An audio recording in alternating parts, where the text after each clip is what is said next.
And we were going to bring in next week's guests a week earlier, but again, they couldn't make it.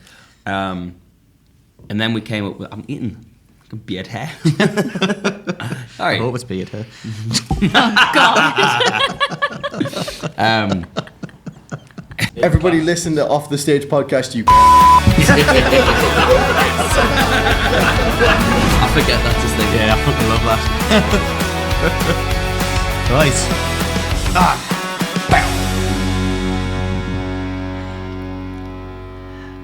Good evening and welcome to Off the Stage podcast. I don't know why I did that, honestly. I'm an absolute mess tonight. I've been rushing home from work because I've had really bad traffic.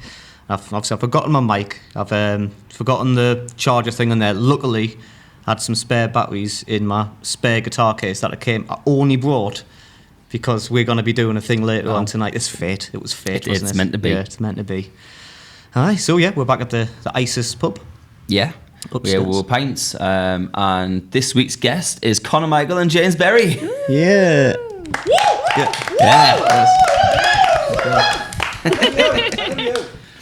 Yeah, we were meant to have two guests and they unfortunately double booked themselves, so they're not on. And we couldn't get anybody else in last minute because they only cancelled on us yesterday. And James was like, "Oh, just do it tomorrow instead." It gives us an extra day, but if we miss that, you're still missing out. And then we thought, you know what, we'll be the guests. Yeah, why not? We've had Ashley produce this before in the sense that she's kept an eye on the camera. Tonight, that's purely Kat's job. So if the cameras go off, we know who to blame. Yeah. But yeah, Ashley's like, yeah, well, I'll come on, ask you some questions. So yeah, we've chatted amongst ourselves, but I don't think we've actually done an off the stage interview. No, I haven't. Yeah, because saying that it was a duo just on like the 20th special, but that was more just getting drunk and just cracking on. Yeah, didn't really. So yes, I'm looking forward to it. I'm completely in the blind here, just having a clue what's going on. You have got 3 stage lights going mental. Yeah, I was joking, Kat. You didn't have to stand and watch the camera. Just giving us a thumbs up. That means it's still working. Cool. Still, it means you pressed record. Yeah. Take it away then. Checking out that Meza hasn't been messy. Oh yes. She did shut the door though. She did. Again. Bless her. Second privacy. time. Hey, you know, she likes. She's like, "You alright, guys? Just we'll keep all the others out." Shouldn't do it gently though, does she? Actually, we should go on. What is this? Because this is. Well, that's Ashley's question. Yeah. Oh yeah, right. Oh sorry. You know what? I've been too much in interviewer mode. I'm not quite the interviewee. Go on. Well, yeah. Thanks for taking time out your busy schedule, guys, to join with tonight. Well, you know it's. So we'll start with what are you drinking, as always. Well, I think we're all drinking the same thing, aren't we? We We are, are, indeed. yeah. So me and Ashley got here early because James was like, "Oh, we'll get there about 6:30, quarter to 7." I was like, "Sound." 7:10. We're at 7:30 now. We just started recording. Yeah. Honestly. We've just been playing Pokemon Go whilst waiting. Oh, Yeah. There's so a little like, Porygon. I don't feel too bad then. Polygon for an hour. We got early and I was like, "Oh, I'll get this." I This. said, I'm sure I owe James a drink. Yeah, Like- you probably do. Thank you. This looks like a melted Solero. Well, it's not. Have a taste and see what undertones think- you think there is. I think I bought this on Saturday when I was at the fantastic pub, the ISIS, with a fantastic amount of drinks.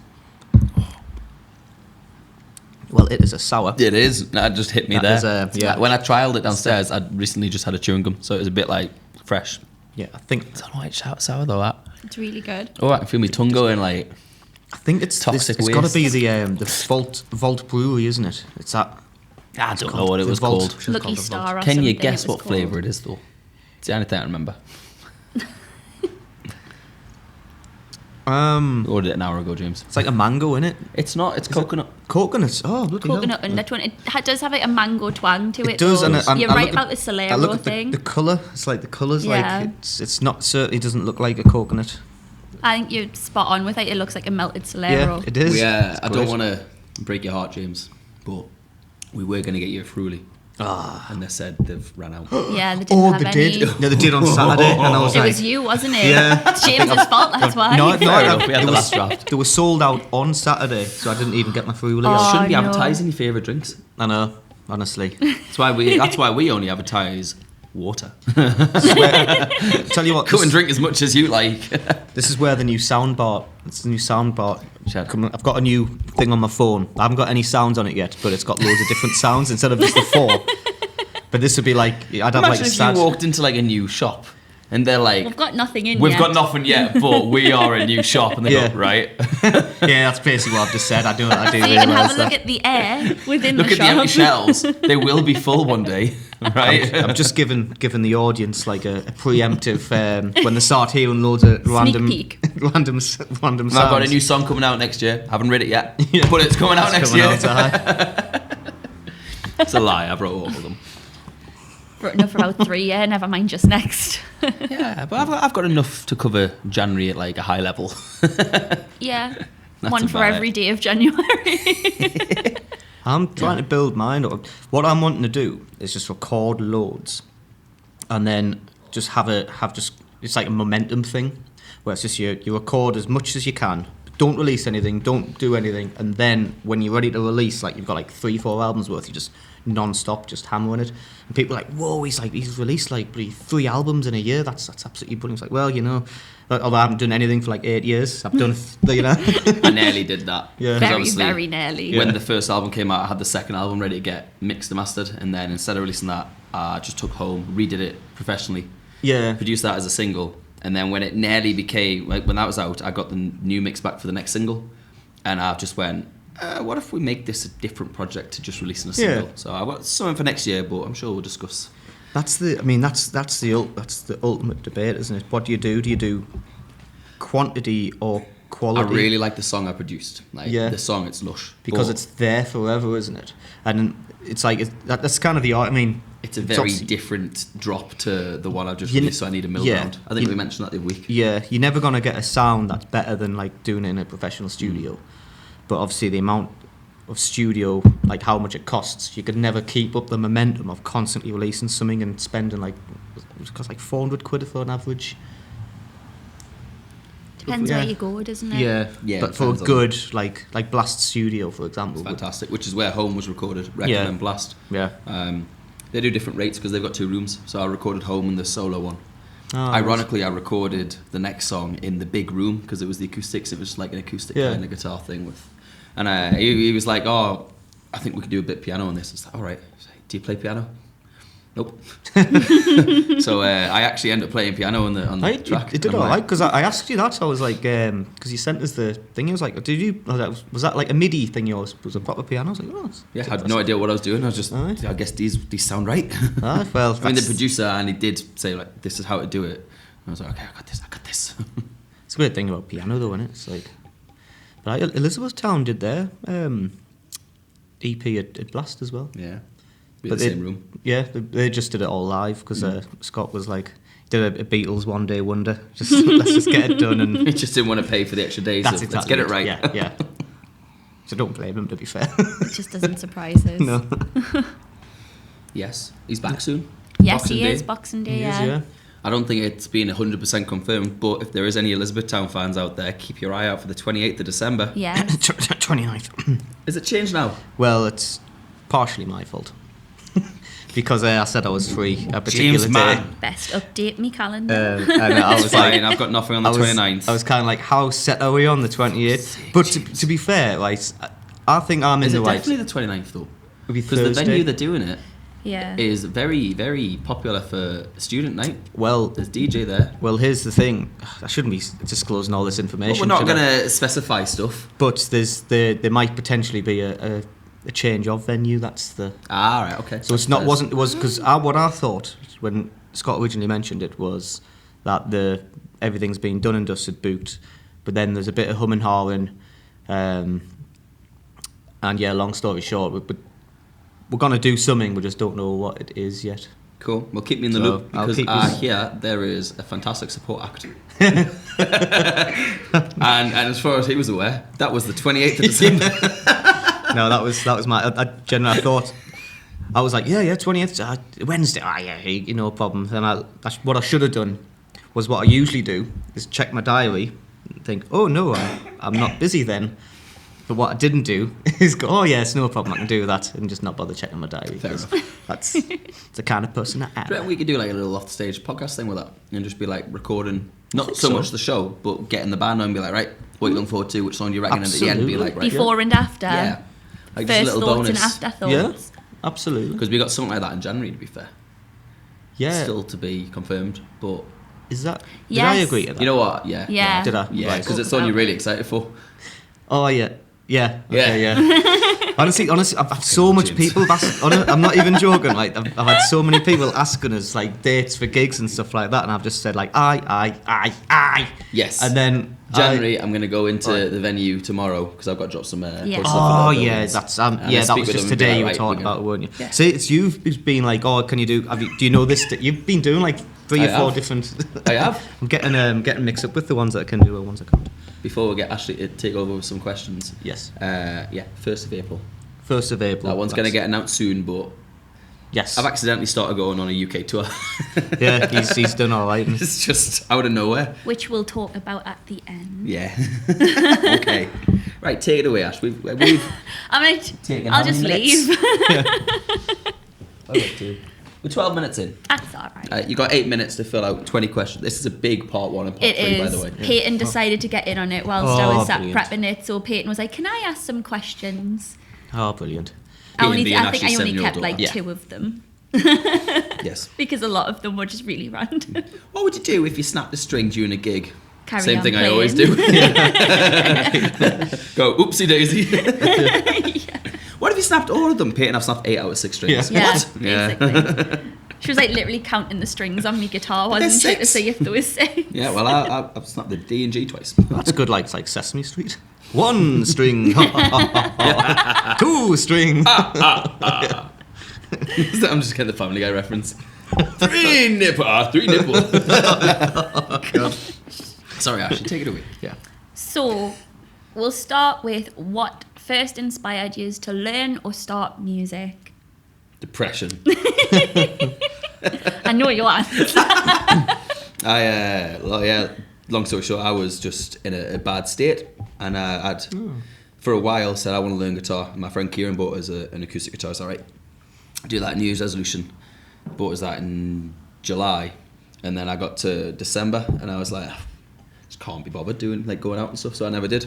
And then Ed Sheeran's album came out, and I really vibed Castle on the Hill. And I went through his album, tried learning, and that's obviously why I taught myself to Ed Sheeran. Yeah. That's why I've got the Divide tattoo. And 6 months later, because it was like 6 hours every day, it was sounding shit. Then 6 months later, I eventually got to a buskers night, and it sounded shit. But I just kept doing them Yeah, 3-4 that's the way times to a do week, it. and I think you see me at one of my first few. Yeah. And it wasn't great, but it was the consistency that kind of got me into where I'm at now. That's it. Well, It's that's all anyone ever does. I mean, unless you're Mozart and you just know exactly what you're doing. You just like everyone's. like Rich. Yeah. Yeah. Yeah, which just obviously just yeah. He has something and that's it. He's away with it. Just knows it. Rich writes his own chords. Yeah. You think like, I mean, the Beatles. Whenever the Beatles were known as like a really good live act. They were known to be better than any other band around at that time. That's literally because they went to Hamburg and played 7 days a week, just non-stop for like 4 hours a night. I think it was 8 days a week. 8 days a week. It was, as the famous song goes. But they did that non-stop, and they didn't know they were getting better until they came back to Liverpool and replayed, and people were like, "What the hell? Like these Yeah. are absolutely Yeah. kind of insanely good." So practice makes perfect. So your 10,000 hours they call it. Yeah. 10,000 hours of And I practice. still can't play an A chord. Do your play own the weird string, way, yeah. don't you? It be looks fair- like if anybody ever scribbles something out, like that's what my fingers look like in an A chord. Just- Yeah, To be like fair, really strange. I only ever use this finger. Everybody from does. an A chord. That's it. Everybody does. Because then you can hammer it. See, I do that because then I can pull that one off and you're on A7. Yeah, that that's one's now an A sus. Move that down to an A minor. That one down there becomes a D. It's like If you cross your fingers and everything, you works, play proper guitar. mental. So you could probably break your fingers and still be able to play like Yeah, a... pretty much. Yeah, if you're right.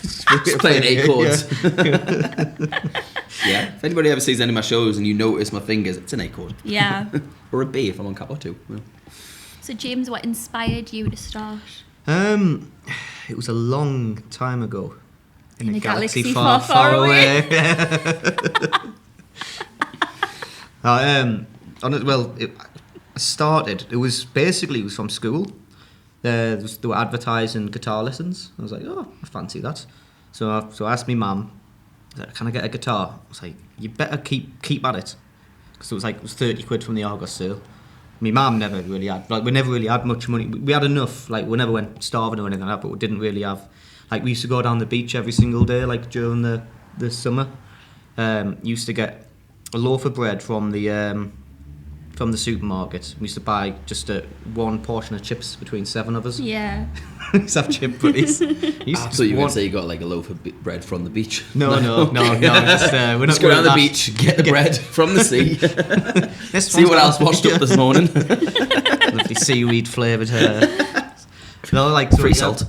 So she got us this guitar. I've still got it actually. It's upstairs. Still probably has the same strings on and everything.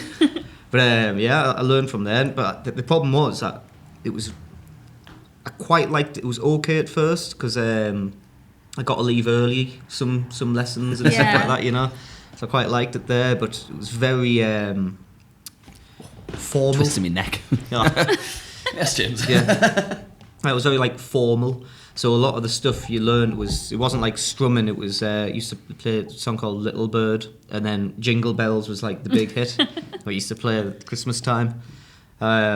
Very, very kind of boring stuff. So I only did that for a year. Then I stopped playing for ages, and then in comprehensive school they had a guitar group, which was me, my mate Johnson, who works for NATO now. I don't know why I had that, but and my mate Vince, who you've seen now plays. Spoke to him today. Yeah. Oh, did you really? I tried to book a rival for a gig, but they're not available this year. Ah, no way.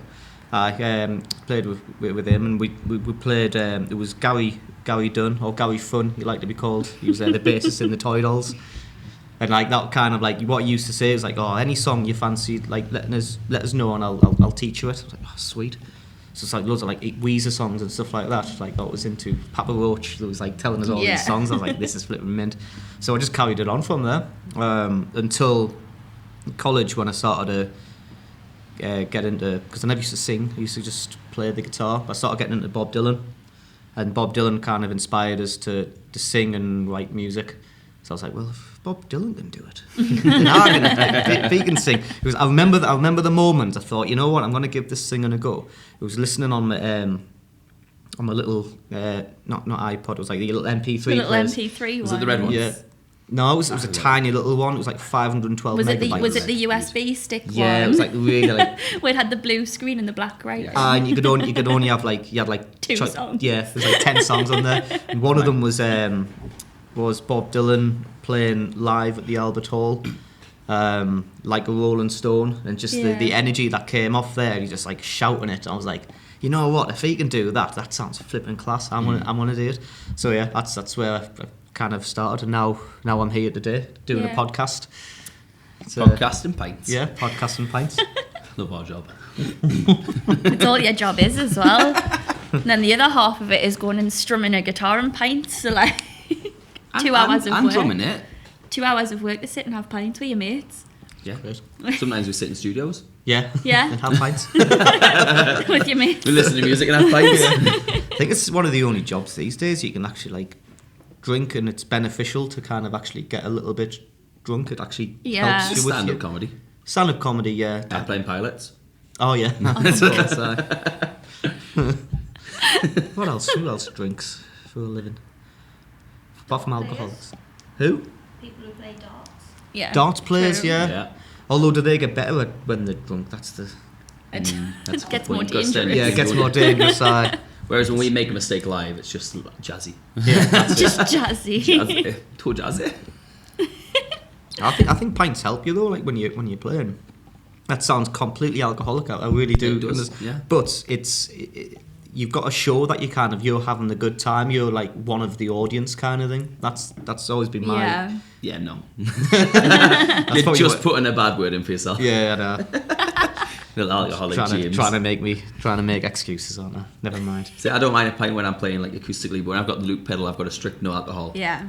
And it's I read an Ed Sheeran book, and he says the worst gig he ever had, he had a couple of pints for him on stage, and he knew he'd messed it up. The crowd booed him off, and he was only 18, 19, quite young. Nice. And he was like, that was the worst performance he's ever put on. So now he never drinks before a gig, but obviously at the end you'd be like, right, cheers guys, thank you very much, have a drink after. Yeah, But he's that like, makes because sense. it messes, and I was like, I've got away with having a pint on stage acoustically, but I get the concentration for a loop pedal. Yeah. You need to be it's different. It's split different second. entity So altogether. you see at my gigs, I'm very much, I'll just have a water. They go, you can have more than a water, you know. I'll give you a pint for free. So, that's fine, but just a pint of water, please. Like, I'm working. I'll have a pint, please. Not Of in water. pubs that are like, oh yeah, do you want a proper pint? Do you want a proper drink? Water is a proper drink, thank you Yeah. very much. It's the proper drink. It is the original. To be fair, talking about like worst performances, one of the questions is, can you describe your best and worst performances you have done, and what made them your best and worst? My best performances are when I'm cover gigging with either Scott or James. I think it's because we bounce off each other. Yeah, I think. And there's nothing better than when we do the Psycho Belter tribute killer. And it's just no 15 one minutes else- of everyone's going to snap a string Yeah. and the audience going, I know Honestly- all these songs. Honestly, I wouldn't trust other people to kind of do that with because pick it up. Because you'd be like, okay, now you got to Yeah. go straight in Now when just you've got to lose know. your mind. You know where you're going. If I go right, I'm gonna do. If I tried with flipping, because we do belter with Red Wings. Yeah. If I tried to just suddenly go from belter to a Different song. to a tribute, they would have a heart attack. They'd be Yeah. like, what the hell are we doing here? 'Cause they Whereas wouldn't we play- do that, with me, you, Scott, we all do the same mashup where Yeah. we do the whole big build-up guitar and then someone goes ding-a-ding-doom. Yeah. Right, okay.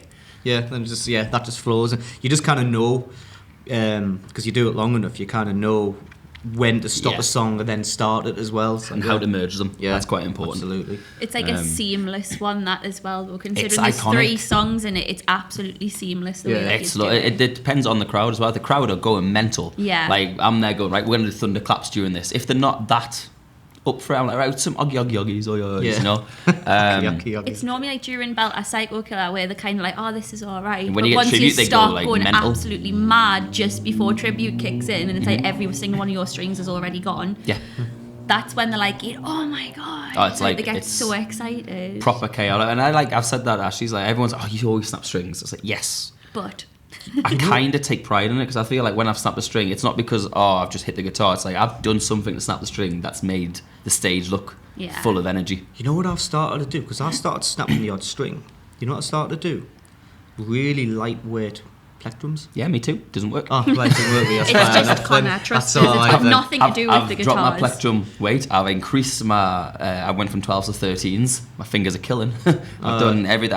Every time I do it, I cake them in lead before I'm changing the strings Like, he in. does everything. It doesn't. I've got fast threat. I still snap strings.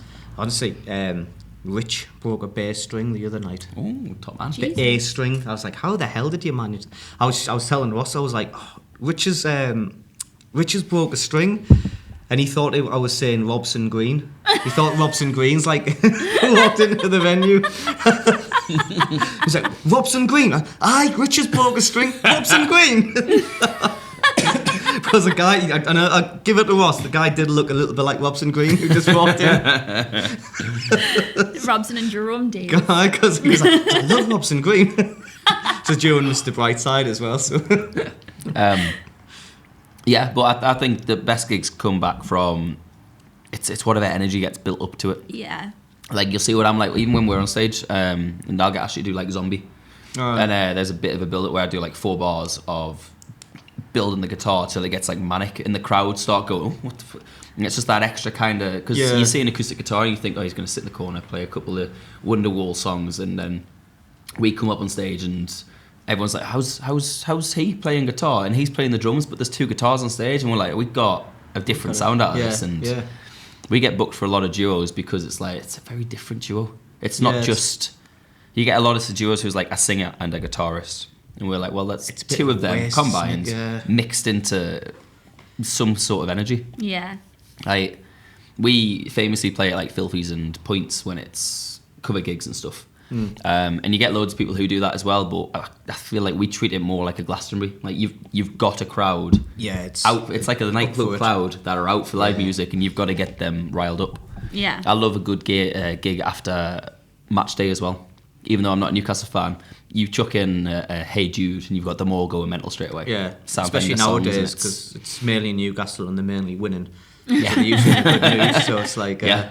In the flip side, the worst gig ever was my first ever gig. Yeah. I say gig, buskers night. Never ever done a live performance before. I'd done like the odd karaoke nights and stuff, and school musicals and stuff. First time I ever went live with a guitar, and I played Ed Sheeran Castle on the Hill. So I've practiced this the most. I'm ready for it. And when it comes to the chorus and it goes, I'm on my way, I went for that, and then I changed my mind and went, just play it safe for now. So I went, I'm on my way, boom, and you can see us. And then because I've fucked up the vocals, my guitar goes fucked. I stop. You just lose everything. Yeah. Everything goes black, and I'm like, I give up. And then the guy next to us is singing to kind of keep us going. I was like, okay, I'm back in it. Then I went back to another song, and then he got us on stage to do it again. And I think because he got me on, that's why I kept it going. Yeah. And a few weeks later, I went to quite Scott's Buskers nights and stuff. But It's quite disheartening, isn't it? When I've got that live video of me absolutely messing that up. So if anybody wants to really search back to June 2017, it's on the Conor Michael Facebook page, and I'm looking very fresh. Like I look like I don't know what image I'm going for. I've got these Tiger Vibe shoes, which are the most comfortable shoes in the world. I remember them shoes. You still had us pair like that when we met. Yeah, they were the best We shoes met in the world. the year after in 2018. Yeah, and then my mum threw them out. Because And they were then horrific. Scott got a similar pair, but they were rainbow shoes, and he gave us them as well. They My were mum threw them out as well. It was like absolutely- the most. It was like pillows on your feet. They were horrendous. They were beautiful. Absolutely horrendous. It was just orange and black stripes. It's like the shit shirt thing all over again as well. But yeah, that was my worst gig. But Things got better, obviously, but my favourite gig, just from the top of my head, it's a thing called Marshfest. Yeah. And it was a music festival, but it wasn't a music festival. It was this mad doctor, and I've said mad doctor because he was a bit mad, and he was a doctor. Oh Yeah. wow! But he wasn't like that. He was very eccentric, like a lovely guy, but he had a massive house. He was retiring, so he was some like agency, kind of booked through the agency, wanted us for some weird reason. So I've got this, I'm doing a festival themed birthday. And I've played a few of them where it's just like, it's in the back garden, and it's like, they shove you in the corner, and it's like some of them they bring like the wellies and stuff and pretend that they're at a festival. Yeah. Well, we arrived, and it was a ginormous field with a full like the Glastonbury style thing that Marshfest on the top of it. He gave us wristbands, VIP wristbands. Oh my god. There was horses at the back with tents where people were stopping over. It was like the real Holy deal. shit. And this was just like a birthday celebration. It was like a retirement party. That's class, sir. And honestly, it was just everyone was so welcoming, really friendly. And obviously we played like a mint setting because everyone was like bring your own booze and stuff. Everyone was like proper up for it. Really sunny day. Had a hog roast on as well. And there was also after us there was a Rolling Stones tribute act. Holy shit. So honestly, but I kept in contact with him. Rick Jagger. Because I used to, because he lived near like Darlington, but like in the posh part of Darlington. And when I used to work in Darlington, he came in every now and then just asking how I was. I was like, oh, that's really nice of you.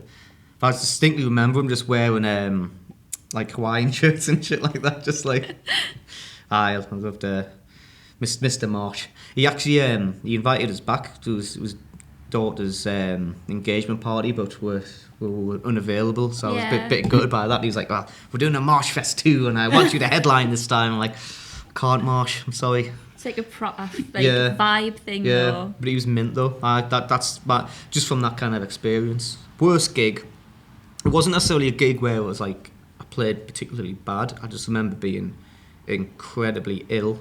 Like it was a wedding as well, and not only that, it was a wedding, and they had videographers all night. So I couldn't just pretend to be ill. I had to pretend that I was like having the time of my life.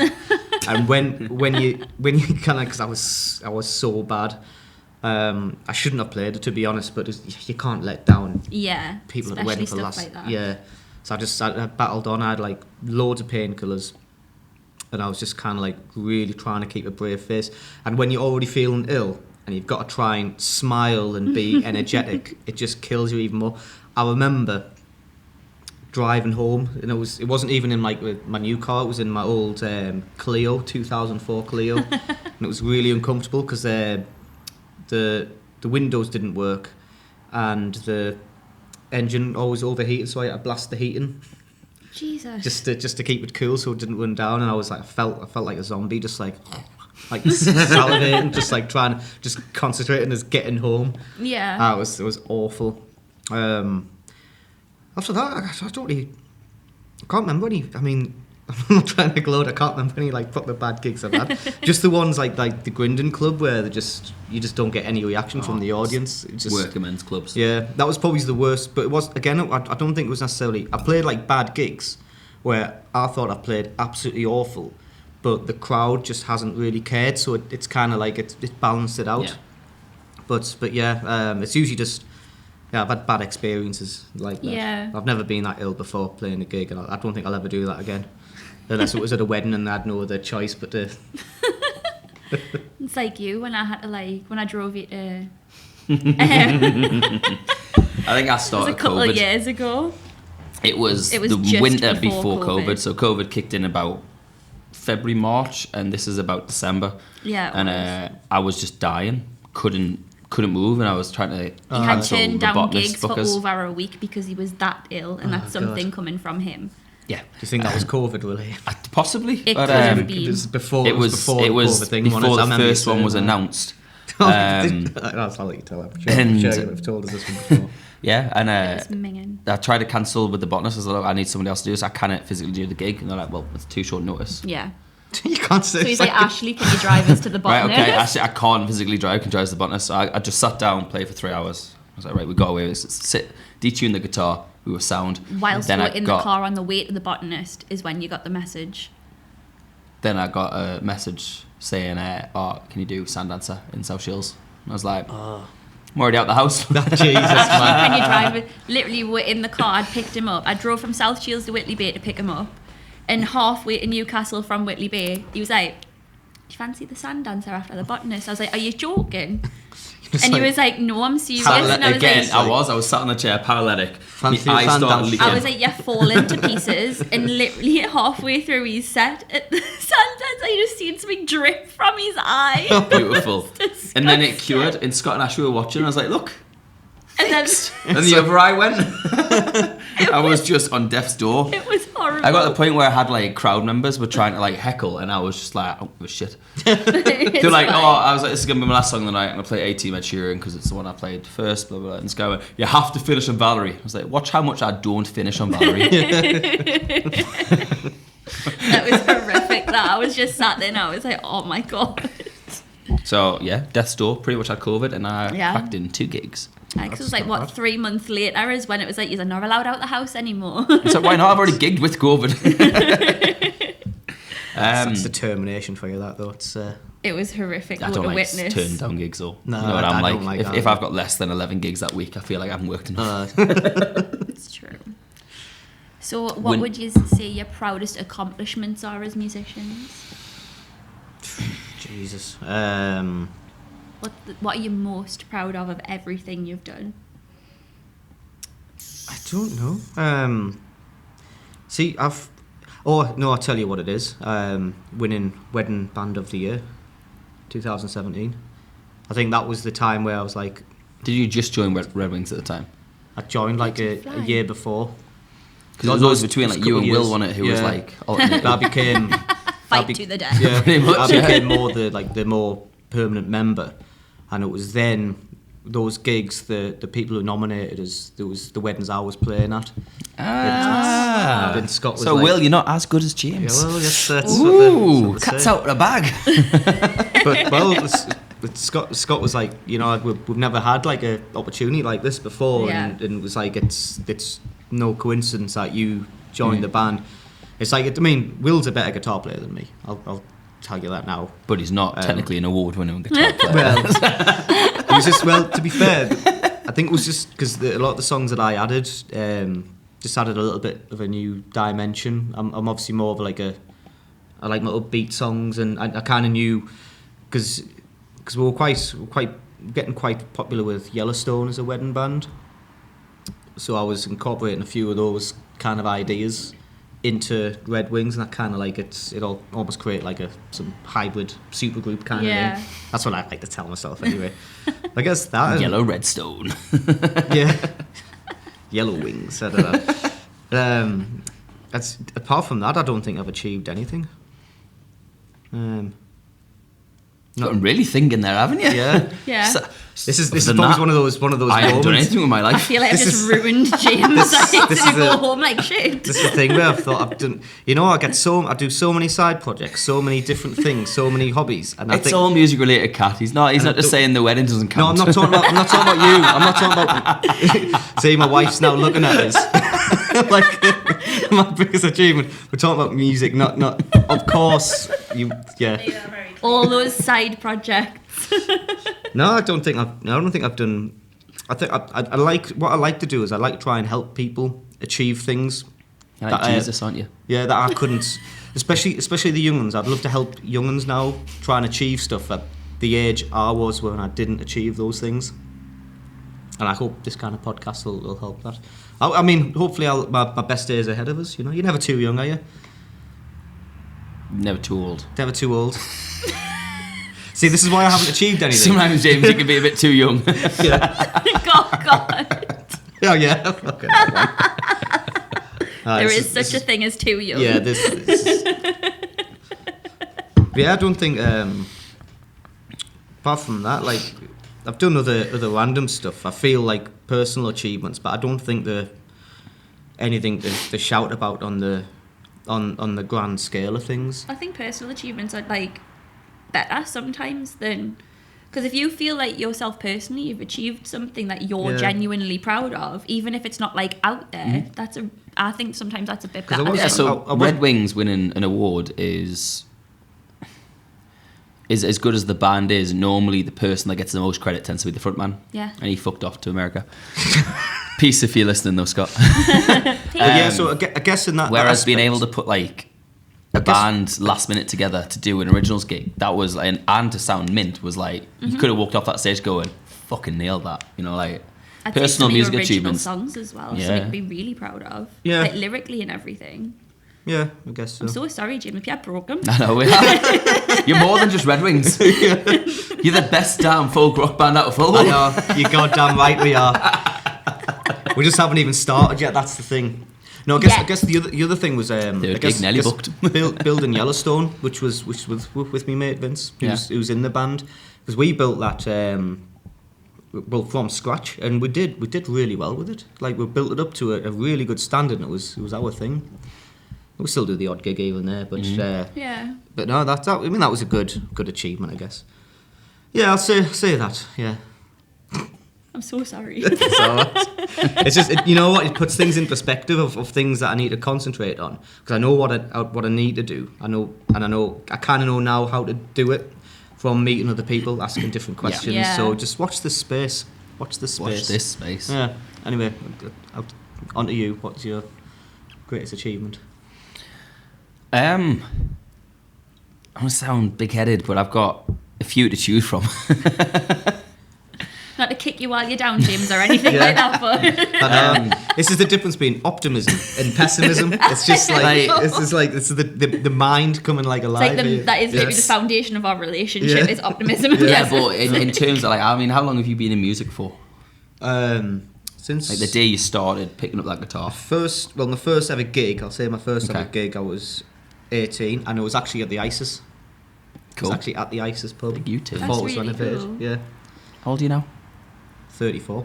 Right, so I think 16 years James has got to like figure out what achievements he's accomplished, whereas I've got like 5 years that they're all kind of crammed together.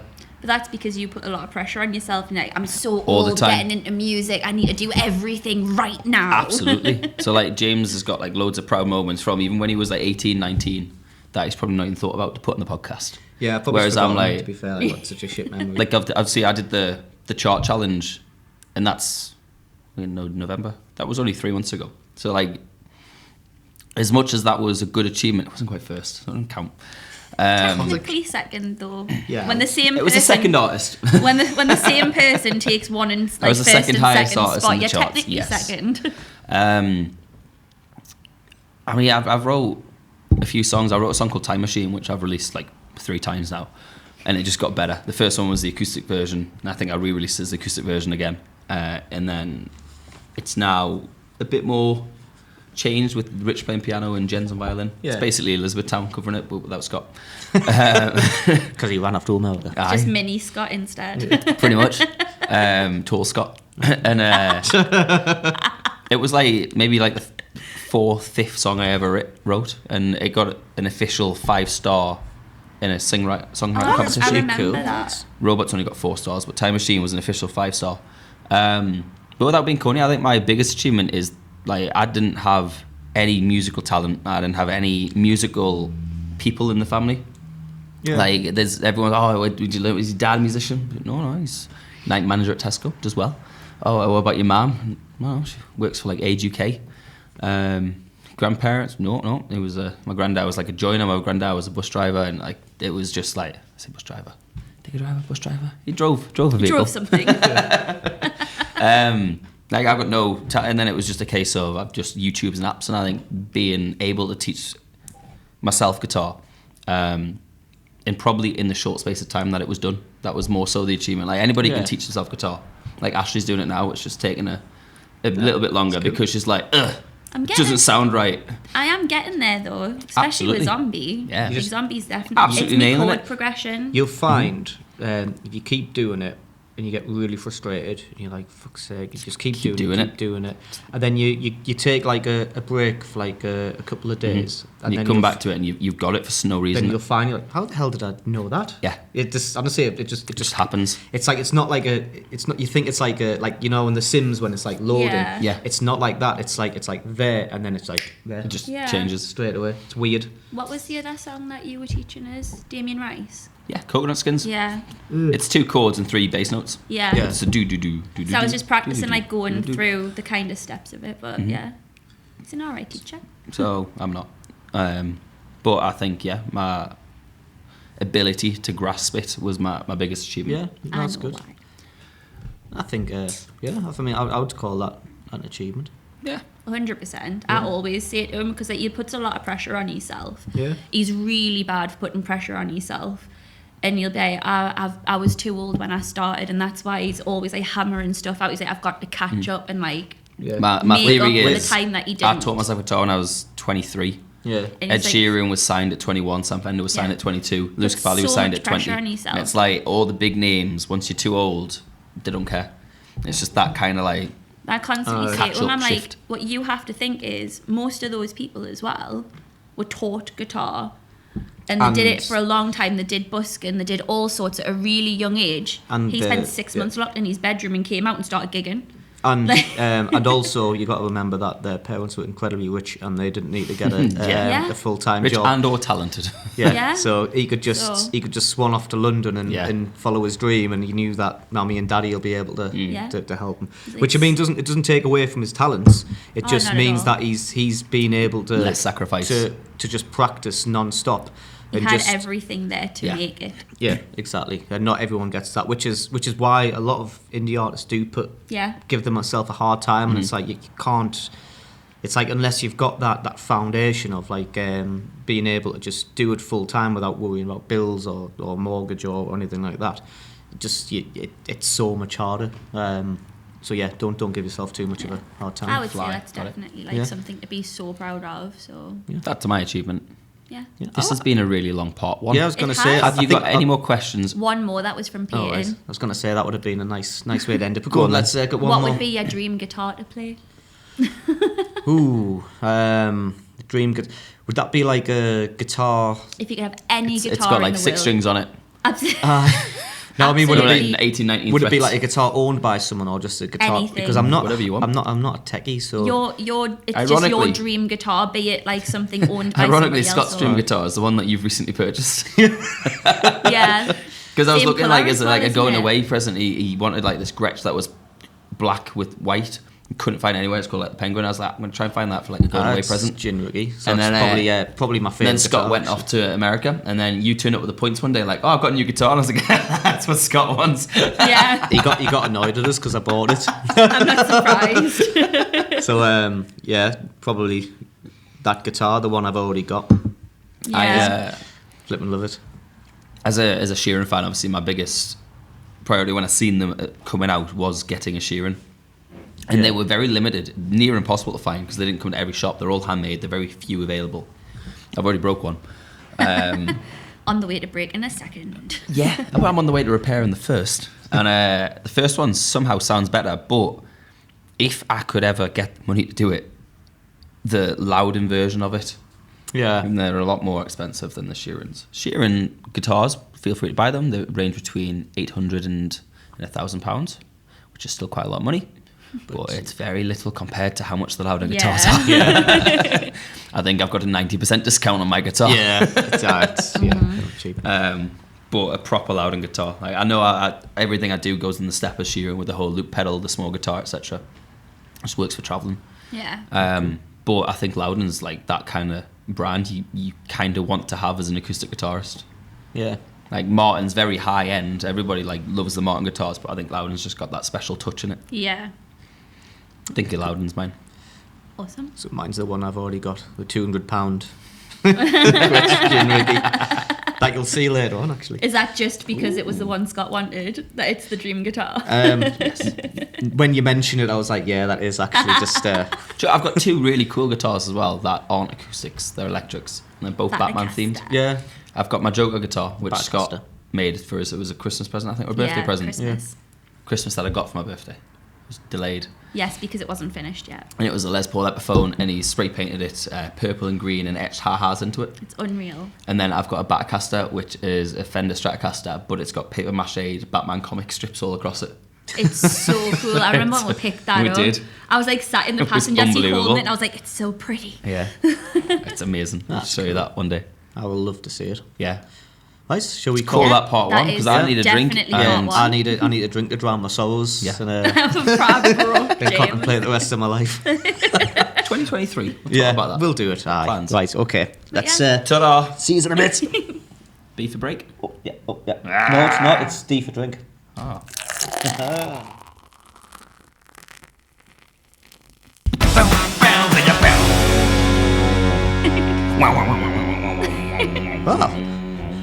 Welcome back to side 2, side B. I don't even know what to 2B. call it anymore. 2B. Or or not 2D2. to be.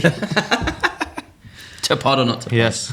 That is the question. Anyway. Welcome back to Off the Stage. We are the official first podcast in the Northeast, localising in local music.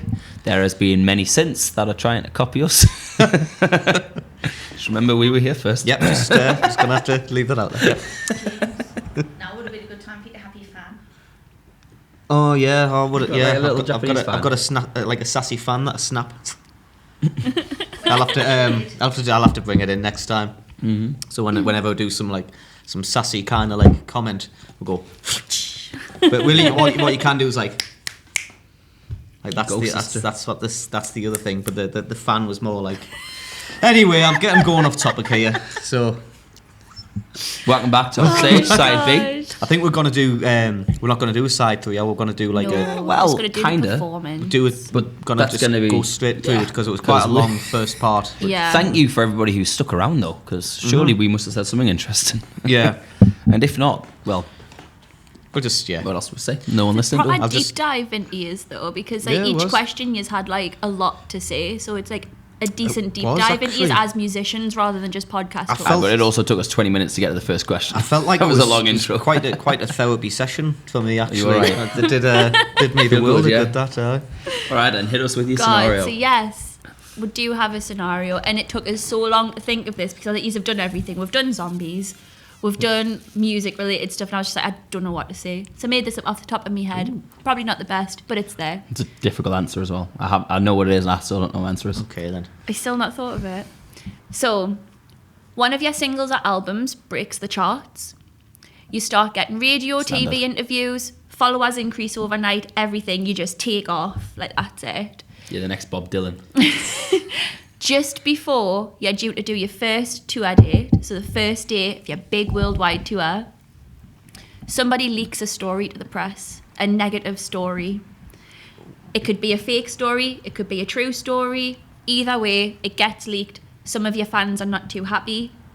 Would this be just? Is this not like a criminal story? Is it? It's just like a. It could be anything. right. Literally What have anything. you done, James? It could be. Welcome to Confession Hour with James Berry. It could be a sneaky link from the past. It could be something that you've done unlawfully in the past. It could be anything. It's just a negative story, gets leaked, affects your fans, things like that. People are questioning you. You're getting DMs, you're getting TikToks made about you, like, how could he do this? How do you handle the situation for damage control? Right. So the story would probably be, it was Chelsea Jackson's pencil all along. What's amazing, right, is you've never released that song yet. There's loads of people going, what? James lost a pencil. Yeah. In like Chelsea you. stole his pencil. You'll know about James it. lost a pencil. Apparently. with the media shitstorm going on. People will know about. So how do you do damage There control? was turns up What and be do like, you do for damage control? How do you it wasn't Chelsea Jackson, it was Jack Chelsea. take that? How do you take that situation and approach it and flip it back round? I'll start by saying what I wouldn't do, and that's what all these YouTubers do, and that's to do like a long crying apology video down in like. Do you know the True Geordie? I'm so sorry. Yeah, have you heard the True No. Geordie? Well, he's got a controversy because he made some like Islamophobic remarks and stuff. I mean, surprise, surprise. But he's done loads of apology videos now where he's like crying down the. I'm just so sorry. He's talking about his mum for some reason. It's like then he goes Like an X Factor audition. Yeah. then I'm so died. Then at Just the do end it, of do. it, he goes, if you've liked this video, please like and subscribe. Like, people are just like, yeah, mate, fuck off, you're cancelled. I'm like, that's not, I definitely wouldn't do that. Damage control. I tell you what I would probably do, and this is what I thought Ryan Adams would do when he had that controversy. He didn't. He's made a comeback, man. He's made a tour. Yeah. But I would I would lay low. I just wouldn't say anything. I would obviously deny, because it depends if there's the amount of evidence that are against you. Because I know you're gonna if you've got your fans and stuff, you're gonna have your Twitter army that's gonna fight your case, defend for you. Sometimes you don't have to say anything; you can just let them. And if it's just gonna be a speculation, it depends whether the amount. Yeah, depends whether the thing is true and there's receipts to prove that it's true, because that would change the tactic. All you'd have to do is just not do anything and just deny and just say, listen, this is not the case at all. So I guess if you're going to say, to make it interesting, the question would have to be, it is true what you've done is so that changes. It's like there's receipts, and obviously it's harder to defend. I guess you just have to. Would you take to like TikTok? Would you take to Twitter? Would you do a press release? Would you? In the scenarios, because obviously it's two options, isn't it? Because it's Yeah. either fact or fiction. If this was something that didn't happen and somebody just leaked a rumour that they thought, oh, Connor's done this, and they're like, oh, doesn't sound like him, I'd just do a simple post, or like, you know, where they do it on the notes. Yeah. So where it's like, just to confirm, all these allegations Yeah. are incorrect. Tour dates are still taking place. I appreciate everybody's opinions, but that's it. And then Yeah. I wouldn't do a video. I'd Keep just it leave simple. that. That'd be like a profile picture. Yeah. It'd be like, that is facts. You want to believe it, believe it. You can't win the internet over. If something that was true had been leaked, you just own up to it, because there's no point saying this didn't happen and well, then it that's coming it, out isn't 10 it? years later like, actually this did. You go like, fair enough. I left my ex in a different country. True story. It is. I'm saying nothing. Cancelled. It's technically Great Britain, but Scotland is a different Yeah. country. Yeah. But But if it was factual, I'd own up to it. She's laughing because she knows the truth. It's a thing.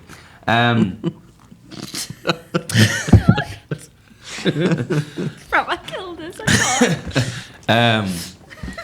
But if it's fictional, again, I'd just have that. If this didn't happen, it would just be a post. It wouldn't be a video. I'd just be like, you believe what you want to believe, but I'm telling you now, it's the crack. yeah, but what I wouldn't do is I'd just post that, and I wouldn't. I wouldn't I wouldn't even mention it.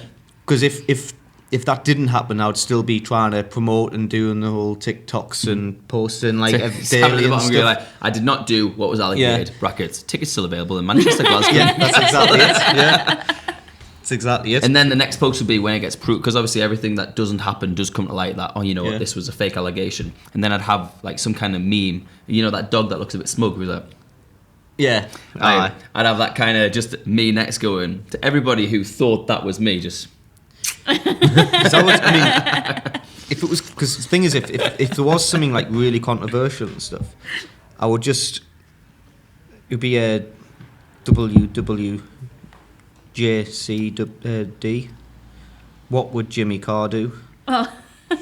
Because he's got loads of trouble. So it's not WWJSD, you know? Yeah.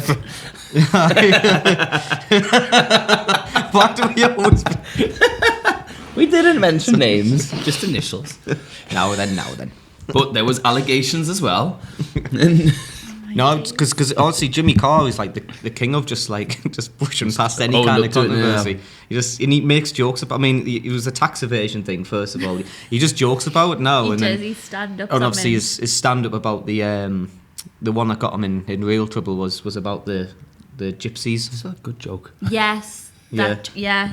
I remember. But he's just he just stood firm. He's just like, yeah, whatever. Rightfully it's a so. joke. I know it's And no one's it's not music related, He's- but it's still in the arts related, and different art forms have different like receivers. You might not like this joke, you might not like that song, but it wasn't an incorrect thing.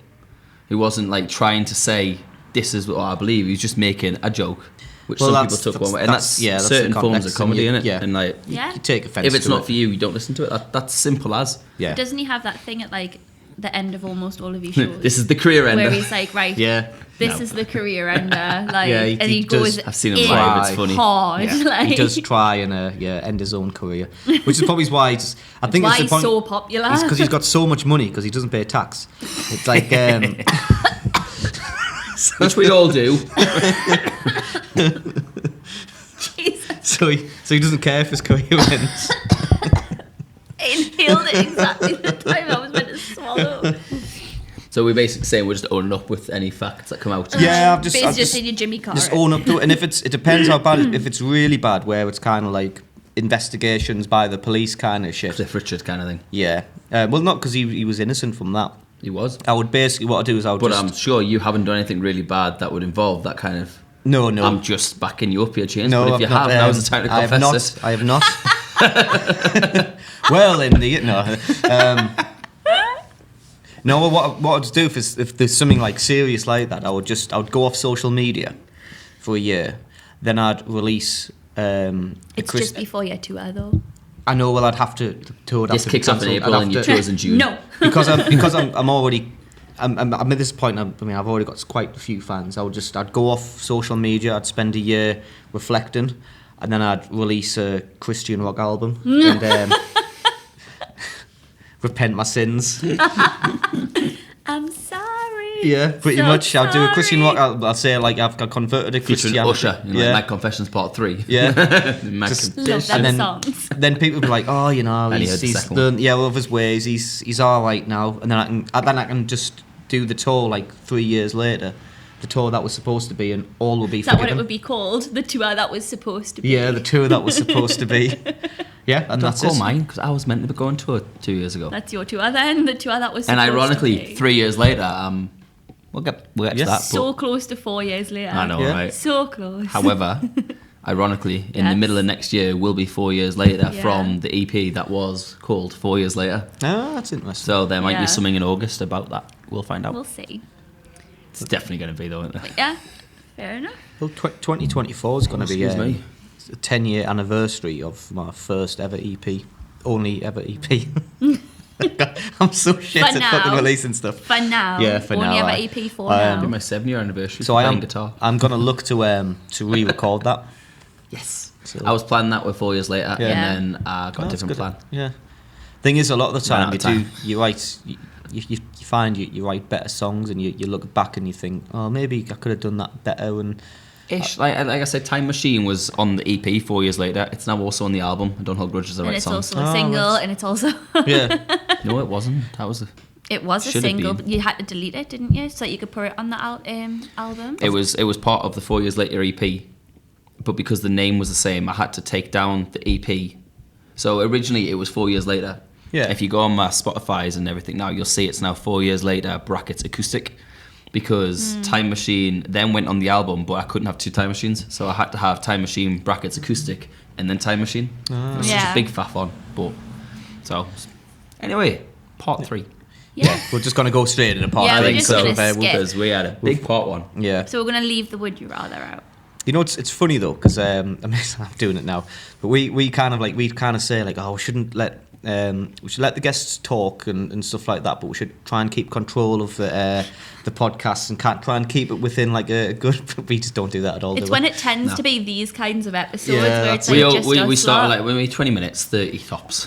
Yeah. First part was like 40 minutes. Anyway, I'll do the sound effects anyway. Hang on. There we go. We're back inside part 3. Welcome back to part 3, ladies and gentlemen. Listen to Off the Stage podcast, you. But yeah, we've got a few more questions to end on. Good, because I didn't go for a wee break in that part. And it go. I'm just like, yes, I actually. think it's a couple of these that came from Peyton. I'm pretty sure, wasn't it? We'll put a few in part 3. Can't remember them. You can turn the brightness up if you're really squinting. It's like, It's just because I'm blind. It's got nothing to do with You got your anything glasses else. on, no excuses. It doesn't help. So, what is your creative process when creating music? Do you have a process? Is it kind of just winging it? Is it? Yes, and I did this on episode 20. Ashley gave me 4 numbers. Alright, cool. to me, it's. I mean, Turn out the lights. it doesn't. Yeah, that's probably my main one at the moment. If you saw the kind of the process of how we wrote the song "Turn Off the Lights," that's basically what I do. I do 2 chords. I just go, and then I just say whatever's in my head at the time, and then every now and then just Add something to a it. hook or something that I say just overshines everything else, and then that thing, it's just a very simple, like, turn off the lights. Yeah. Then what does that mean? How can you? Yeah. Then you can, from there you can kind of start the song. It's too bright in here. Oh, that's good actually stuff. Okay, like, remember that. Christmas special, Yeah. 2023. Keep your eyes out. But sometimes I've got You're making notes of the lyrics. It's so bright in here. but sometimes I come up with a really cool melody, but I don't have words to them. And other times I write pretty much what is like a poem. Yeah. I just write what's kind of in my head, and then I try and fit that into a kind of melody that I've recorded.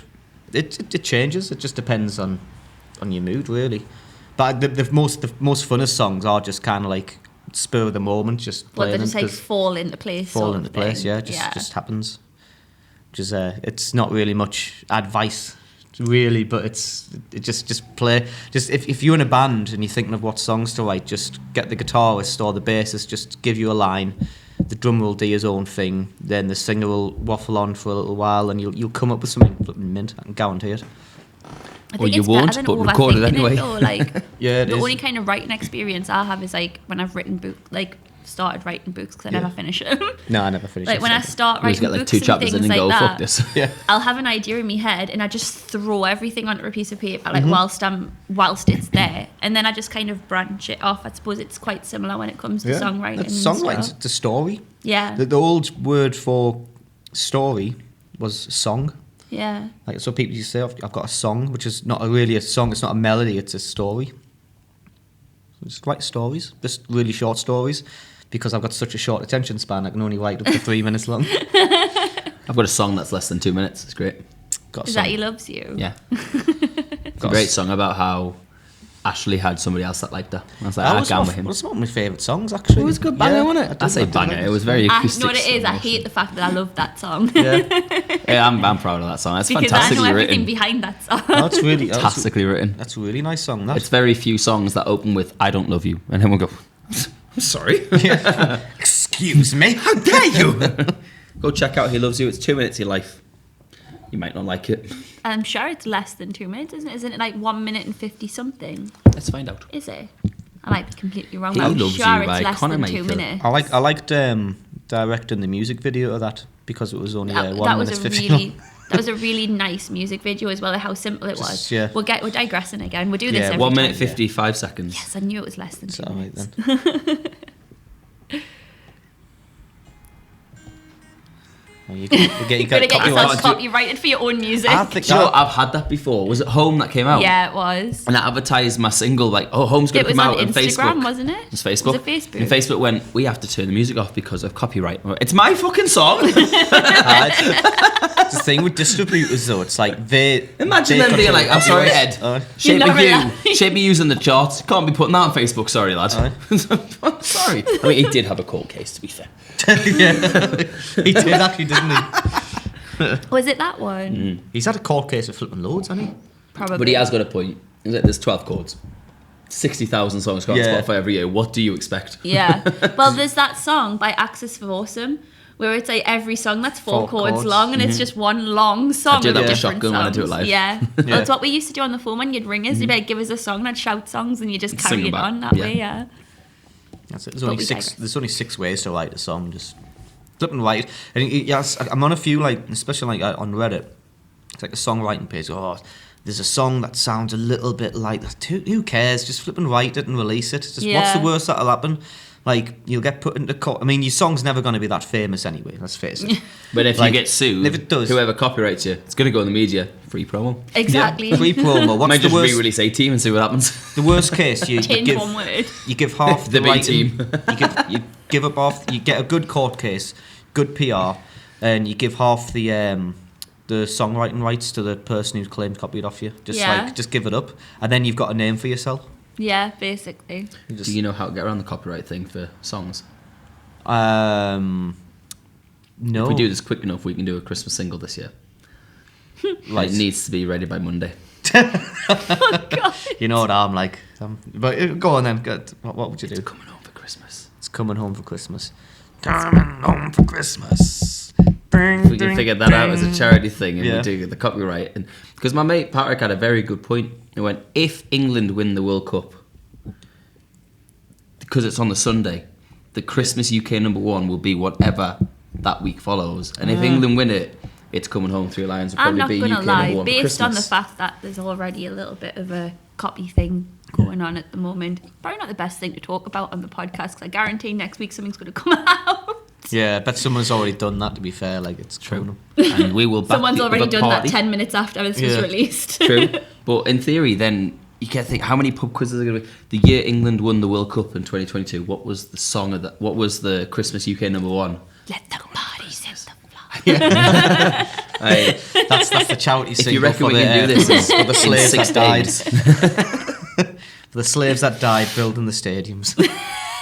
That's so harsh, isn't it? I nearly said something else that would have been worse. Yeah. It's fine. Oh, sorry, don't say it then. Next question. Yeah. Right, so But yeah, I think Christmas. I'm just saying. It's coming home for Christmas. Can't wait to see the trophy. what's your most embarrassing moment during a performance? Phew. Don't think I have embarrassing moments during performance per se. You don't get embarrassed massively easily though. So I what do. I was just hide it really well. But there's moments where I'm on stage and like it's for example Filthies, and you get a bouncer who's like standing there to make sure nobody gets on your stage, and you're like, where the fuck are you half an hour ago? And some when some lasses stood there like in your ear. some bloke's "Can you like, I can some play this song as better?" well. I don't care if you can play this song. I'm gonna play it. I'm a better singer than you.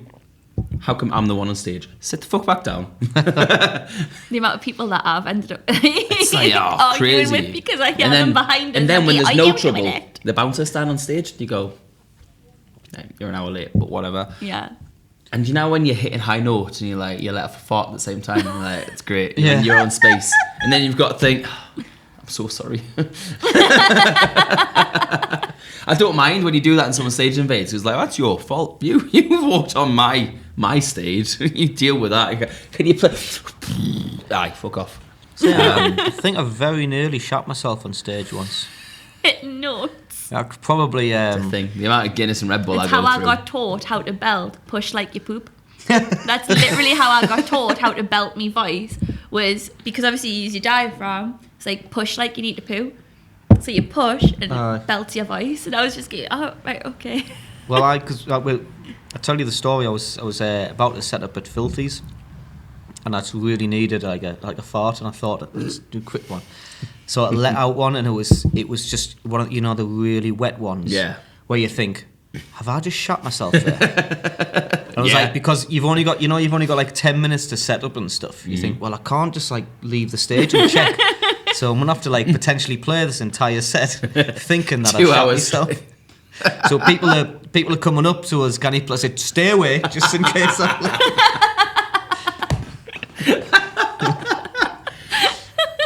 Fortunately, I can tell people that was not the case. It was just an incredibly wet fart. But the fee is there. Just That's not even the worst thing that happened. Like I love Filthy's. Filthy's is fantastic, but it's got a name for a reason.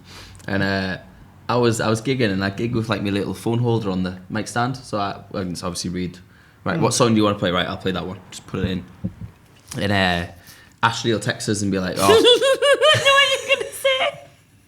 And she'll be like, "Oh, you need to turn like vocals up or something." And I'll be like, "Alright, cool." I can adjust it 'cause she's in the crowd. I don't know what it sounds like. It was mid-song. I've just seen some lass get fingered at the bar. It wasn't a bar, it was the table next to it. oh my god! I was livid. That was mid-song.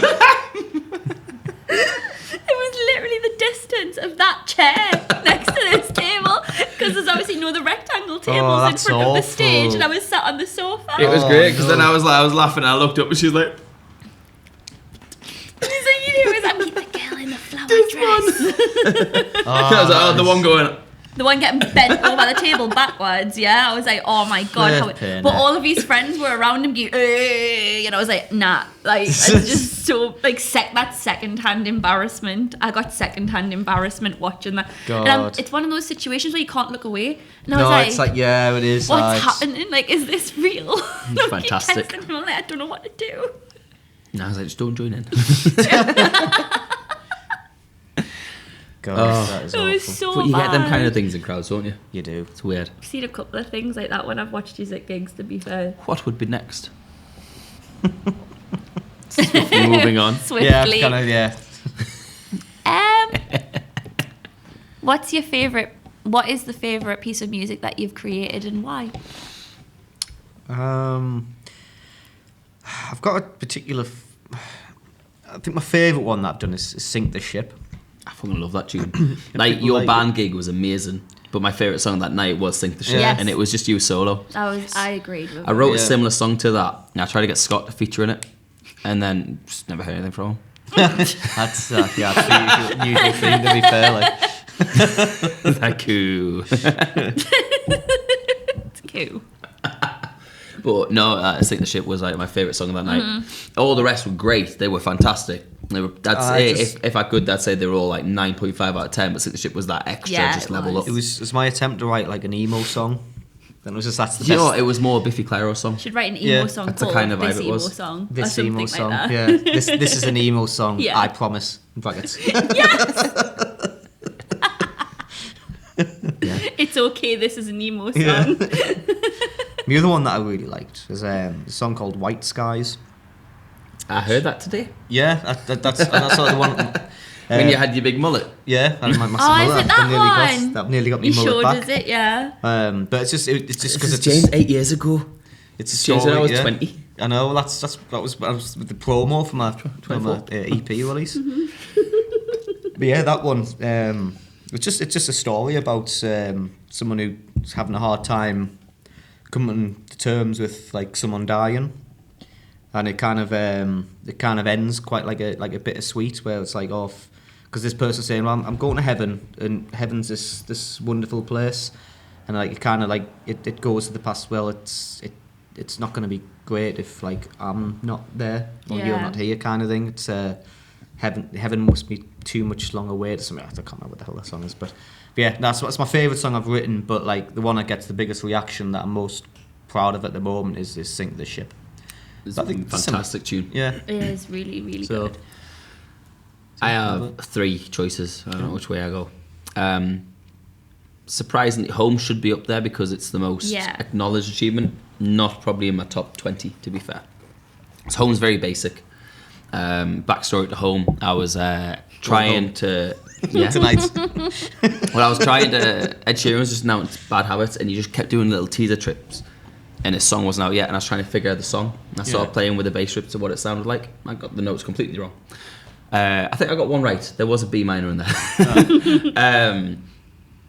And I was trying to get it, and it just wasn't sounding right. But I was also stuck on the same hook. And I was like, this isn't the Ed Sheeran song, but I kind of like this. And then I kind of built on that. Got Garage Band up and stuff, and added that in, sent synths on, and went, I can make this work. And I built Home that way. But it's so basic, because I'm going home tonight. It's been long, too long. Songs are the best songs? Yeah, it's the most successful songs. It's not the best songs.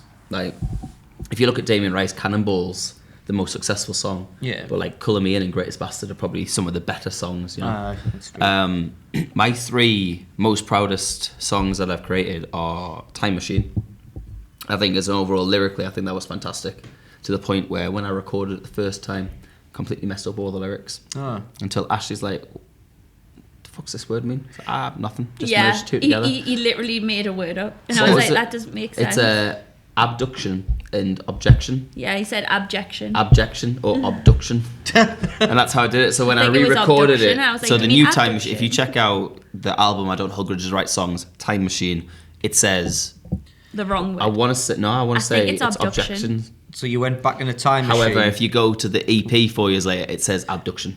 Oh, Yeah. no, abduction. So it was... I mean, It's one or the other. what I'm hearing is you went back in time Fixed to Dr. Johnson when he's writing the dictionary and says, abduction. Yeah. That's a word. What does it mean? I don't know. It It's a means when word. you get abducted by objects. Yeah. When you Your object to abduction. Genius. I mean, look, I I've wrote abduct. my own words. I've got a song called With, which has got an E on the end. Yeah. And credit to Ashley, she's the one that gave me the song title. So I was like, it was lockdown. I was like, I got a song about Batman Alarm Clock. You know, I'm not Batman. I don't wear a mask. And I kind of built that way. And I was writing the song. That's my most proud lyric ever, by the way. Yeah. Because I was writing really quick. For some reason, I put E on the end of With. I was like, for fuck's sake. And I was like, I'm far from perfect. I've just spelt with an E. That don't matter. That's all right with me. I was like, that's my most proudest lyric I've ever written. But Time Machine as an overall piece is one of my favourite songs I've done. Some of my mom's favourite song to the day. I have a song that was ironically meant for the first album and didn't make the first album because Missing Her Tonight, I think, took it out. Very similar chords, and I didn't want to have 2 songs similar. Yeah. And there's a song called Alone.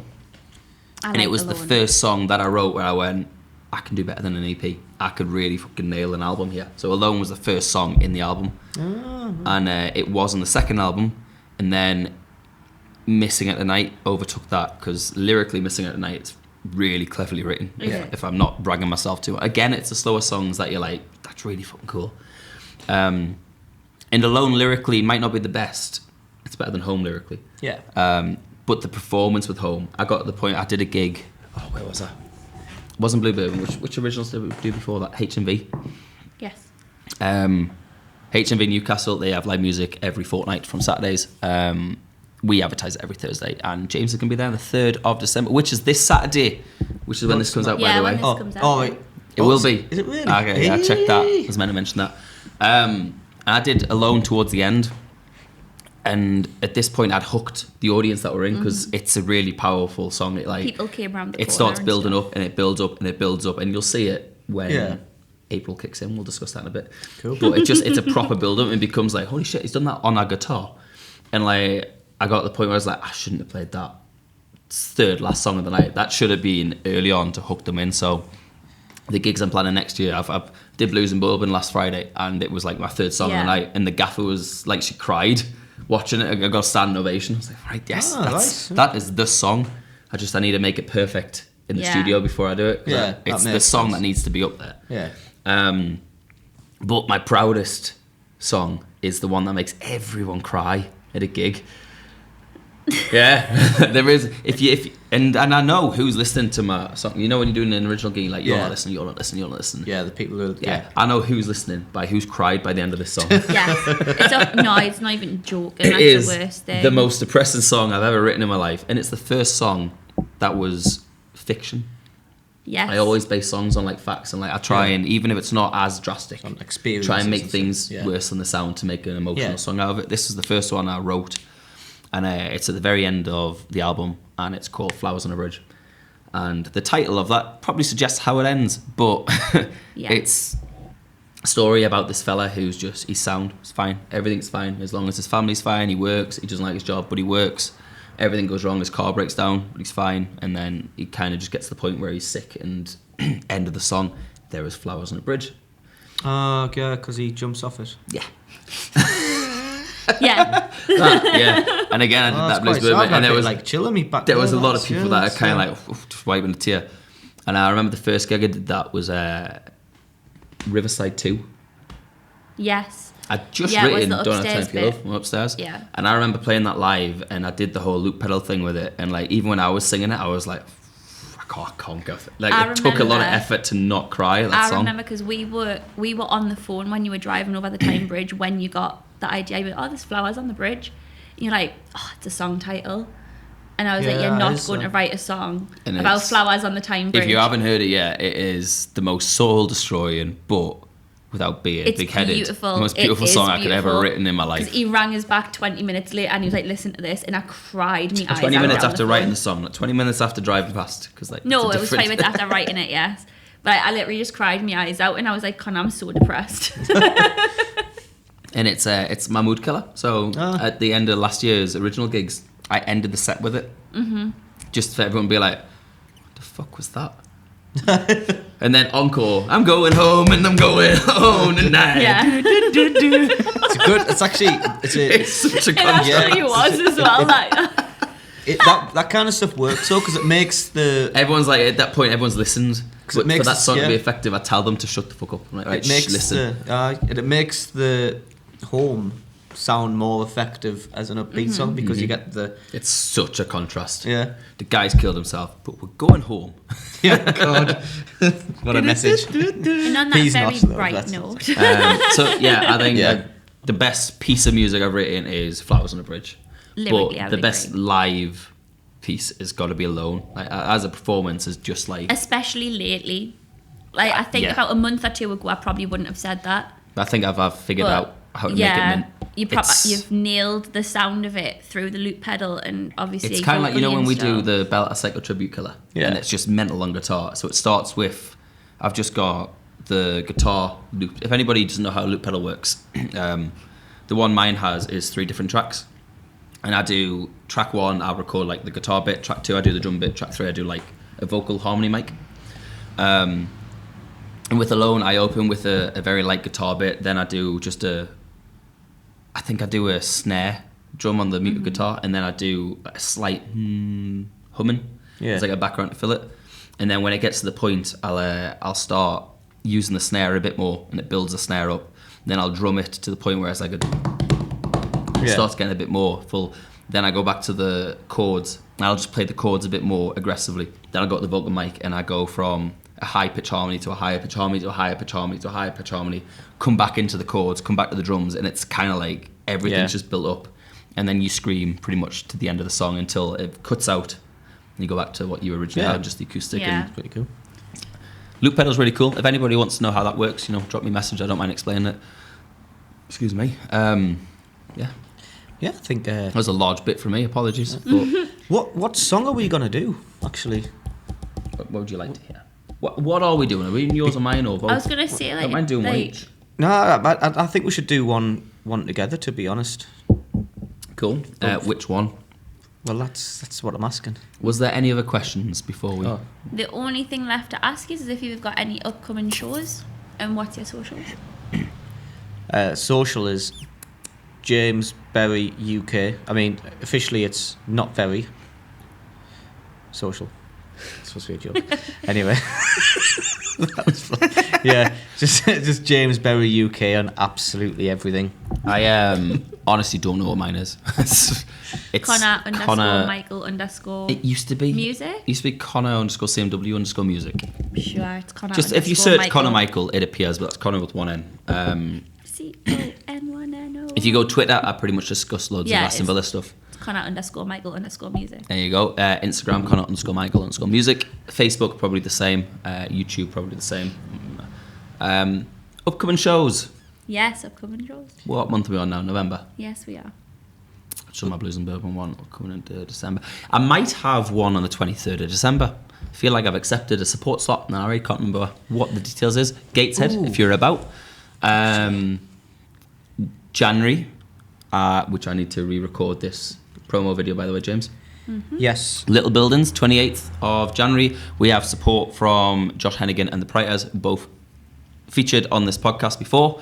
£5 a ticket. Come along. It's like spare change out your pocket to watch a fantastic 3 hours, and that's not just bragging. My headline show, the support slots are fantastic as well. It's not the one thing that icks me about live music is people are like, oh, I'll go see Ed Sheeran because it's Ed Sheeran. And I was like, no, I was gutted. I missed the first act. I did see Maisie Peters, then Ed Sheeran. Like, you pay 80 quid for a ticket. You want to see what is the show. It's not the headline show. You're not paying... You got to download. You're not paying £200 to see Bring Me Horizon. You're paying £200 to see everyone. I literally possible. base it off how many people I would want to see, including the small stages, like the acoustic stages and stuff like that. So. Exactly. So it's for a £5, you're getting 3 fantastic acts. Or 2 fantastic acts, including myself. Excluding myself. And come see what they're like. If you don't like them, it's £5. If you do like them, you might find yourself some fantastic new acts to follow. Josh is a fantastic singer-songwriter. He certainly is. The Priters are very new, and the benefit of that is they bring like loads of energy, and they tend to like get really hyped with the stage. So it's going to be a really good crowd engagement. February, because my plan was to make a lot of original gigs next year. February, I'm at Time Out Social Club on the 25th of Feb as a support slot. In the Snow Moon, what are they called? Snow Moon Agency. It's just Snow Moon, isn't it? Snow Moon, yeah. That's kind of who runs that originals in Time Out. March, not announced yet, but keep your eyes out. 4th of March, Whitley Bay, coming to you, local and home. April, 1st of April, I am going to be, I'm not going to announce the venue, but in Sunderland as part of my tour that wasn't expected. And I have one fantastic support act. And he's going to bring a band if he can find a bass player. Yeah. May, Birmingham, we're coming back. 27th of... I don't know how this happened, but I'm on a UK tour next year. I was going to say, flipping it. I was just going to say my one little gig. Maybe I should have went first. Never mind. I'd originally booked Little Buildings. The next week I was like, I'm across the UK. May 27th, I'm at Soca Live, and we got 2 fantastic support acts. Again, £5 ticket. I'm really not overpricing it. I'm like losing money making it, but I just want to put on a good show for a cheap price that everybody can be like, fucking glad I came to see that. So again, Birmingham, we're going to do that. If you've ever been to my Castle Bromwich Cricket Club gigs, I'm going to try, if you all buy tickets, to arrange some sort of minibus that gets everybody to the venue and just have an after party at Cricket Club. Yeah. That's going to be a blinder. I think so far that's it. I'm in the middle of discussing Sheffield. I was going to say there's talks of other places. We might be hitting Sheffield, might be hitting York, might be hitting Manchester, and I was kind of scouting Liverpool earlier today. I was looking at the Cavern Club, but we'll not tell you where. Cavern Club was potentially an option. Keep an eye on Conor Michael socials, and James. I've got 3rd of December. This Saturday, I think it's this Saturday. I'm at HMV Newcastle at 1 o'clock. I might have a surprise gig later on in December as well. Yes. On the 19th. It's at Port Independent. I think it's a clothes shop / coffee shop / bar. Time. It's very random. It's a Monday. Yeah, I don't know if it's even confirmed yet. It's like 99% confirmed. It's like a folk night. It's like a really like chilled out. I don't know. It'll be like late. It'll be like 7 o'clock, doors open and stuff like that. I'm sure I'll explain it a little more in detail when I know more about it. But I think it's going to be humour.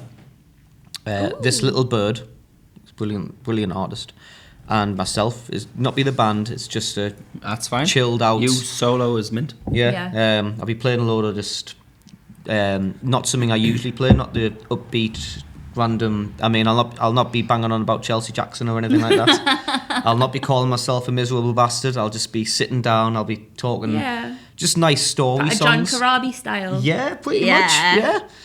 I'm quite looking forward to it. John, if you want to come on the podcast, though, Yeah, let I us know, know. I Just tried tagging message him. Ashley, because you're clearly our biggest fan, and she's Yeah. your biggest fan.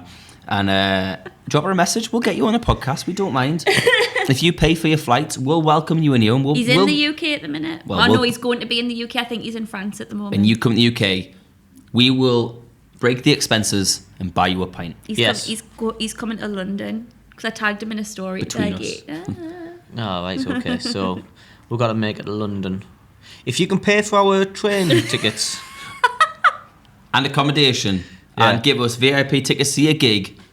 We'll record you and we'll buy you a pint in Sunderland because it's cheaper than But you get us 2 different rooms, double beds, if that's okay. triple. I up my standard after Well, Dublin. okay then. I'm telling you We're now. never able to stay at a hotel normally again after Dublin. It was great. She couldn't touch us. I was so. I was like starfish and I was still nowhere near him. It was it was amazing. the best bed ever. So get the fuck on your side. Really digressing from the point though. Right, I think... I think that's it. And it's time to 29th get of December, yours. Elizabethtown. oh, yeah. Yeah. Potential venue. We'll get that Hopefully. confirmed. If that happens. We'll see. Anyway. Anything for the new year? Just Sure, what that you was said. my final question I was going to ask. 2023, I've obviously made it vocal. I'm going to hammer out original gigs, as you can tell by my 6-month tour date. Because obviously you've went from James Berry, well, torn apart by Lisa at James Berry, now James Berry with the best folk band coming out of the football. Yeah. What would your plans be if you had to say you had 3 big aims for 2023 you wanted to accomplish? What would you want to do? Albums, Right. EPs, gigs? What's your thing? First things, I want material. I want albums out. And I want to play in venues. The smaller, with as much people as possible, the better. I will let you know which ones they are because I'm Yeah. doing that all next year. And this is the thing with me, I don't think things through very well. So that's all I've got so far. But I'm kind of hoping for albums, EPs, releases, just that really, just having fun.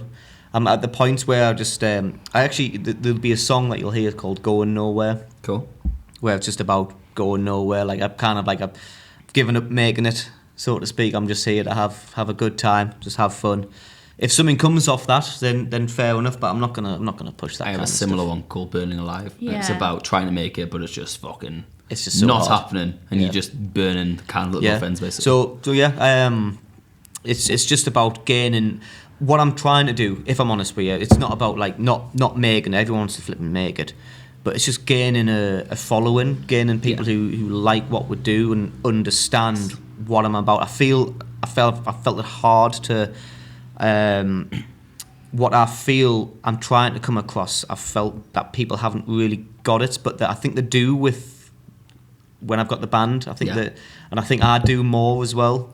So I just want to explore that a little about bit making more. the show a bit Yeah. more Making relatable. it a show, and that's basically it. And I'm just taking things step by step because I get in a point where I get too rushed. I go in full force straight away, and I don't think things through. And I'm trying to just take it back a little bit and just think things like what's gonna work, what's not gonna work, how can I make this good.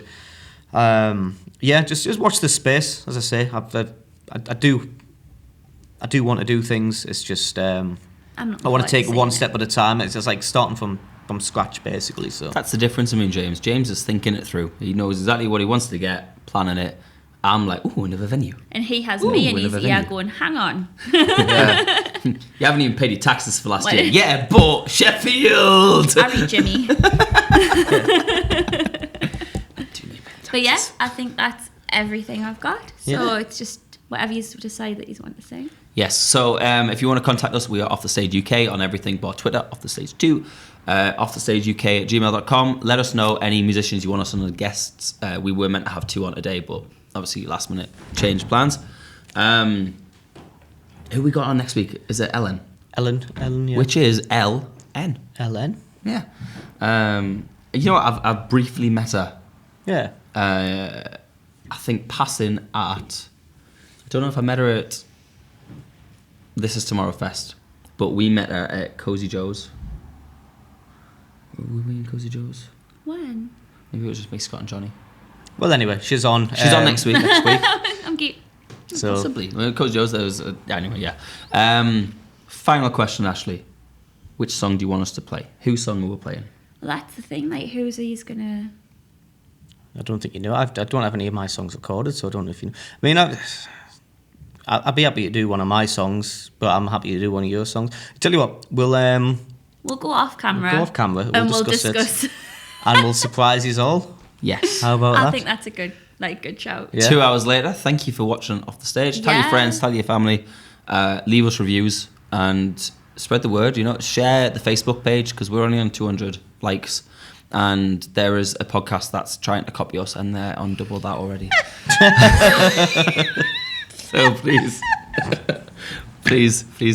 help us get back to where we were, yes. which is the OG stance. Yeah. Thank you and good night. Yeah.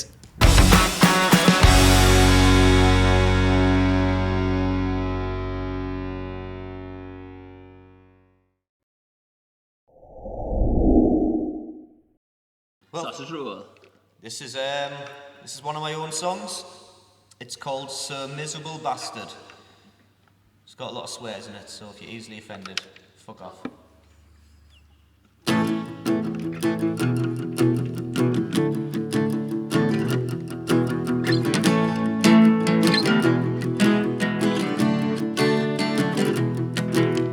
I am a miserable bastard at times. I hate having endings in movies, and I laugh at my wife when she cries, 'cause I'm a miserable bastard at times. And to all you other miserable fucks, where would they be without us? Without seeing the world through our cynical eyes? Who'd kick up a fuss? Where would they be without us? They'd be fucked in the arse by those middle-class socialist hippies who think they know best. Well, they can try shoot me down with their words all they want, but I'm wearing my bulletproof vest. And I'm a miserable bastard. That's so miserable bastard to you. And to all those fuckwits who think it's okay to talk loudly on the train. You make me so angry, but still I feel happy, 'cause I just love to complain. And to all those stuck-up dickheads who think they're smarter than I am, but haven't heard a day in their life. You're virtuous signals, have no idea what my life is like, and I'm a miserable bastard. That's a miserable bastard to you. Yes, I'm a miserable bastard. That's a miserable bastard to you. Oh, yeah.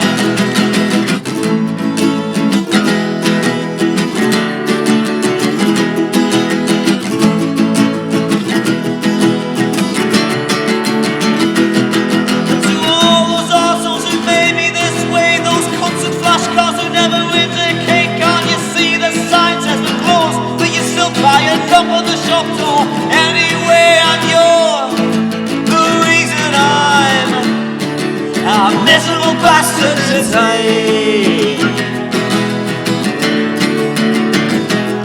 You'll address me by my proper title, that's a miserable bastard to you. It's a miserable bastard to you. There's a harmony at the end of that. See you later. And these are officially off the stage. Yeah, Thank you. There we go. I've never done one of them before.